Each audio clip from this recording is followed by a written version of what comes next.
Hi സുഹൃത്തുക്കളെ, പുതിയൊരു വീഡിയോയിലേക്ക് സ്വാഗതം. നമ്മളിപ്പോൾ നിൽക്കുന്നത് കണ്ടിയൂർ മഹാദേവ ക്ഷേത്രത്തിലാണ്. കുറച്ച് നാൾ മുമ്പ് ഈ ക്ഷേത്രത്തിൻ്റെ വീഡിയോ ഞാൻ ചെയ്തിട്ടുണ്ടായിരുന്നു. അതിനാൽ ക്ഷേത്രത്തിൻ്റെ വീഡിയോ അല്ല, ഇന്ന് കണ്ടിയൂരപ്പൻ്റെ മാനസപുത്രനായ പ്രേംശങ്കരനെ കാണാനാണ് വന്നത്. ഒരാഴ്ച മുമ്പാണ് പ്രേംശങ്കരനെ നേരിൽ നിന്നും അഴിച്ചത്. ഈ സീസണിൽ അമ്പലപ്പുഴ ഗോപൻ ചേട്ടനാണ് പ്രേംശങ്കറിനെ വഴി നടത്തുക. മലയാളപ്പുഴ രാജൻ്റെ സാരഥിയായിരുന്ന ഗോപൻ ചേട്ടൻ ഈ സീസണിലാണ് സ്ഥലമാറ്റം കിട്ടി പ്രേംശങ്കറിലേക്ക് എത്തിയത്. തറിയെല്ലാം വൃത്തിയാക്കി കോൺക്രീറ്റ് ചെയ്യുന്നതിന് ശേഷമേ പ്രേംശങ്കറിനെ തറിയിലേക്ക് മാറ്റുകയുള്ളെന്ന് അറിയാൻ സാധിച്ചു. ഇപ്പം പ്രേംശങ്കറിനെ അമ്പലത്തിൻ്റെ ഒരു കോമ്പൗണ്ടിൽ തന്നെയാണ് കെട്ടിയിരിക്കുന്നത്. ഞാൻ ക്ഷേത്രത്തിൽ ചെന്ന് തൊഴുത് ഇറങ്ങിക്കഴിഞ്ഞപ്പോഴത്തേനും ഗോപചേട്ടനും അദ്ദേഹത്തിൻ്റെ സഹായിയും പ്രേംശങ്കറിനുള്ള തീറ്റയ്ക്കായി പോയിരിക്കുകയായിരുന്നു. പിന്നെ അവർ വന്നതിന് ശേഷമാണ് ഞാൻ തിരികെ പോകുന്നത്. തിരുവിതാംകൂർ ദേവസ്വം ബോർഡിൻ്റെ ഹരിപ്പാട് ഡെപ്യൂട്ടി ഓഫീസിന് കീഴിലുള്ള ആനകളിൽ ഏറ്റവും ശാന്തനും എഴുന്നള്ളിപ്പ് ചിട്ടയുമുള്ള ഗജവീരനാണ് പ്രേംശങ്കർ. ചെറുപ്പത്തിൻ്റേതായിട്ടുള്ള കുസൃതികളും കുറുമ്പുകളും ഒഴിച്ചാൽ മധ്യ തിരുവിതാംകൂറിലെ ക്ഷേത്രങ്ങളുടെ മിക്ക ക്ഷേത്രങ്ങളിലും ഉത്സവത്തിൻ്റെ നിറസാന്നിധ്യമാണ് പ്രേംശങ്കർ. തുറവൂർ ദീപാവലി ഉത്സവവും അതുപോലെ തൃക്കുരുത്താനം ഉത്സവം, അങ്ങനെ മധ്യ തിരുവിതാംകൂറിലുള്ള പേരുകേട്ട എല്ലാ ക്ഷേത്രങ്ങളിലും നിറസാന്നിധ്യമാണ് പ്രേംശങ്കർ. പ്രേംശങ്കറിനെ വളരെ കാലം വഴി നടത്തിയ വ്യക്തിയാണ് വെട്ടിയാർ മുരളിച്ചേട്ടൻ.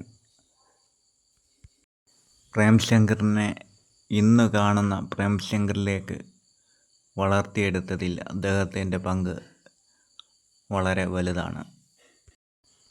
നിർഭാഗ്യവശാൽ കഴിഞ്ഞ വർഷം ഹരിപ്പാട് സ്കന്ദനെ തളയ്ക്കുന്നതിനിടയിൽ അദ്ദേഹം കുത്തേറ്റ് മരണപ്പെടുകയുണ്ടായി. നിർഭാഗ്യകരമായ ആ സംഭവത്തിന് ശേഷം പ്രേംശങ്കർ ആഴ്ചകളോളം തറയിൽ തന്നെ നിൽക്കേണ്ടി വന്നു. അത് കഴിഞ്ഞ് വെളിനല്ലൂർ മണികണ്ഠൻ്റെ ചട്ടക്കാരനായിരുന്ന രാജേഷ്, അദ്ദേഹമാണ് പ്രേംശങ്കറിനെ വഴി നടത്തിയത്.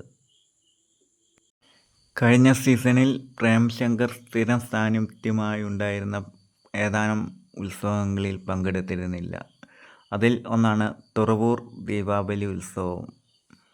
വർഷങ്ങളായി പ്രേംശങ്കർ പങ്കെടുക്കുന്ന ഒരു ഉത്സവമായിരുന്നു തുറവൂർ ദീപാവലി ഉത്സവം. മിക്ക ക്ഷേത്രോപദേശ സമിതികളും സബ് ഗ്രൂപ്പ് ഓഫീസർമാരും തങ്ങളുടെ പരിധിയിലുള്ള ക്ഷേത്രങ്ങളിൽ എഴുന്നള്ളിക്കുന്നതിന് വേണ്ടി മുന്നോട്ട് വയ്ക്കുന്ന പേരുകളിലൊന്നാണ് പ്രേംശങ്കർ. സ്വഭാവശുദ്ധി കൊണ്ടും എഴുന്നള്ളിപ്പ് ചിട്ടകൾ കൊണ്ടും ആ ഉത്സവം ഭംഗിയായി പ്രേംശങ്കർ നിർവഹിക്കും എന്ന വിശ്വാസം ഉള്ളതുകൊണ്ടാണ് എല്ലാവരും ഇങ്ങനെ ആവശ്യപ്പെടുന്നത്. ഞങ്ങളുടെ ക്ഷേത്രത്തിൽ 2 തവണ പ്രേംശങ്കർ വന്നിട്ടുണ്ട്. അന്ന് 2 തവണയും മുരളിച്ചേട്ടനാണ് പ്രേംശങ്കറിനെ കൊണ്ടുവന്നത്. ഒരു 5-6 വർഷമായി കണ്ടിയൂർ അമ്പലത്തിൽ വരുമ്പോഴെല്ലാം ഞാൻ പ്രേംശങ്കറിനെ കാണുന്നുണ്ട്. പ്രേംശങ്കറും മുരളിച്ചേട്ടനും വഴിയടിച്ചു പോകുന്ന ഒത്തിരി ഷോർട്ട് വീഡിയോകൾ യൂട്യൂബിൽ കിടപ്പുണ്ട്. വഴിയടിച്ചു പോകുന്നതിനിടയിൽ പല കടകളിൽ നിന്നും വീടുകളിൽ നിന്നും പ്രേംശങ്കറിന് മധുരം നൽകുന്ന പതിവുണ്ട്. അമ്പലത്തിന് ഫ്രണ്ടിലുള്ള ചായക്കടയിൽ നിന്നും ചായയും പൊറോട്ടയും കഴിക്കുന്ന പ്രേംശങ്കറിൻ്റെ ഒരു വീഡിയോ യൂട്യൂബിൽ കിടപ്പുണ്ട്. തീറ്റയുമായി ഗോവിന്ദേട്ടനൊക്കെ വന്നിട്ടുണ്ടായിരുന്നു. ആനയെ അഴിച്ചു. പ്രേംശങ്കർ ഇപ്പോൾ പുല്ല് തിന്നുന്ന തിരക്കിലാണ്. അഴിച്ചു മാറ്റി നിർത്തിയപ്പോഴത്തേന് പുല്ല് തിന്നുന്ന തിരക്കിലാണ് പ്രേംശങ്കർ. ചങ്ങല ബന്ധങ്ങളൊന്നും ഇല്ലാതെ അങ്ങനെ വിശ്വസിച്ച് നിർത്താവുന്ന ഒരു ആനയാണ് പ്രേംശങ്കർ.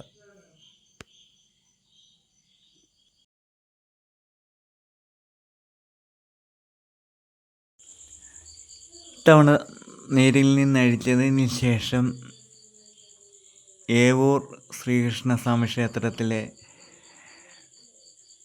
ഒരു ദിവസത്തെ പരിപാടി പ്രേംശങ്കർ എടുക്കുകയുണ്ടായി. കർക്കിടകം 1-ാം തീയതി ഏവൂരപ്പൻ്റെ ശീവേലിക്ക് പ്രേംശങ്കറാണ് പോയത്. വളരെ ചെറുപ്പത്തിൽ തന്നെ കണ്ടിയൂർ ക്ഷേത്രത്തിലെത്തിയതാണ് പ്രേംശങ്കർ. എനിക്ക് കൃത്യമായിട്ടുള്ള തീയതിയോ വയസ്സോ ഒന്നും അറിയില്ല. പ്രേംശങ്കർ കണ്ടിയൂർ ക്ഷേത്രത്തിൽ എത്തിയ തീയതിയോ വയസ്സോ ഒന്നും കൃത്യമായിട്ട് അറിയില്ല. എങ്കിലും ഞങ്ങളുടെ ക്ഷേത്രത്തിൽ 5-6 വർഷം മുമ്പ് വരാൻ തുടങ്ങിയപ്പോഴാണ് പ്രേംശങ്കറിനെ കുറിച്ച് കൂടുതൽ അറിയാൻ സാധിച്ചത്. പ്രേംശങ്കർ കണ്ടിയൂർ ക്ഷേത്രത്തിൽ എത്തുന്നതിന് മുമ്പ് കണ്ടിയൂർ ശ്രീകണ്ഠൻ എന്നൊരാന കണ്ടിയൂർ ക്ഷേത്രത്തിലുണ്ടായിരുന്നു. ഞാൻ അതിനെ കണ്ടതായിട്ട് ഓർക്കുന്നില്ല. എങ്കിലും ക്ഷേത്രത്തിൽ അതിൻ്റെ ഒരു ഫോട്ടോ വെച്ചിട്ടുണ്ട്. പ്രേംശങ്കർ കുളിക്കാനായിട്ട് തറയിലേക്ക് പോകുന്ന കാഴ്ചയാണ് നിങ്ങൾ കാണുന്നത്.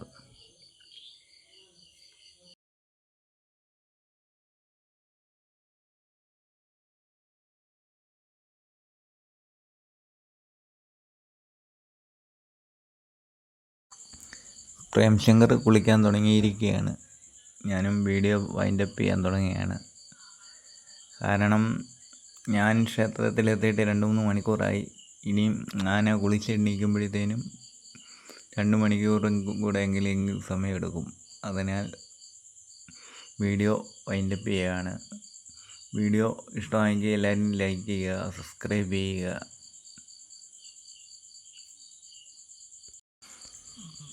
വീണ്ടും പുതിയൊരു വീഡിയോ ആയി എത്തുന്നതായിരിക്കും. എല്ലാവർക്കും നന്ദി, നമസ്കാരം.